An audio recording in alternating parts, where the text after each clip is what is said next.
রাত ঠিক 12টা। নিঃশব্দ ভারতের এক গ্রাম।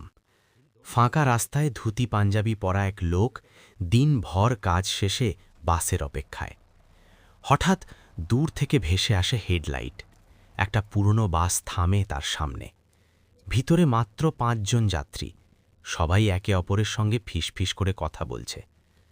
লোকটা বসে পড়ে, পরিচয় দিতে চায়, কিন্তু কেউ তার দিকে তাকায় না। হঠাৎ সব ফিসফিস থেমে যায়। এক অস্বাভাবিক নীরবতা বাসের ভেতর।